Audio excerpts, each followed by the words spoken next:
Alisher Navoiyning ustozi Mevlana Fasihiddin Nizami. Tömöriyler davrining o'rta ve oxirgi mezgillarida bütün hayotini xonliqning mavjudligi ve xalqning gullanishi uchun sarf qilgan sanoqsiz dinni, milliy ve askeri peshvolar o'tgan bo'lsa-mu, lekin ularning ko'p qismi tarixning o'tishi bilan asta unutilib ketdi. Alisher Navoiyning peshqadam ustozi Mevlana Fasihiddin Nizami shularning biri edi. Mevlana Fasihiddin Nizami Hazretning qachon, qayerda tug'ilganligi, hatto qachon va qayerda vafot bo'lganligiga doir tafsilotlar mavjud emas. Bu kishining to'liq ismi Mevlana Fasihiddin Muhammad Nizami bo'lib, ayni chog'dagi Xuroson Uyg'urlari ichida ko'zga ko'ringan dinni peshvo va jamoat arbobi edi.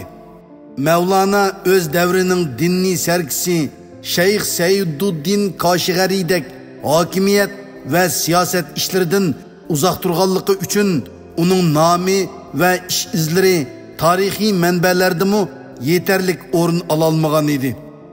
Baxtga yarasha Alisher Navoiy bir qo'lliq qatorga qo'shgan istidodli shoir ve tarixchi Xondamirning Mevlana Fasihiddin haqidagi bayonlari ve uningga bo'lgan yuksak hurmati bu kishining nopozliq tarix betlarida saqlanib qolishida asosliq rol o'ynagan.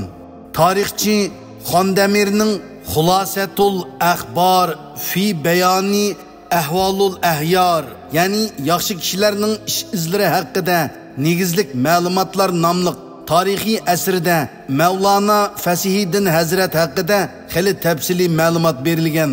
Shunlashqa mazkur asarni Mevlana haqidagi birinchi qo'l manba deb qarashga bo'ladi.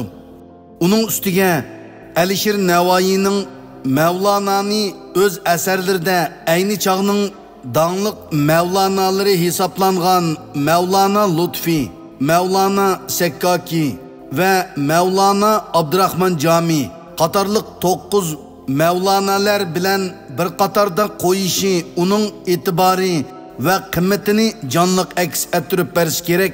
Mazkur olim haqida texmi cho'nqur izlanib ko'rish uchun Xondamirning yuqorqi Parischa asrini tadqiq qilishdan sharafli tadqiqotlar Uyg'ur avlodlarini kutmoqda.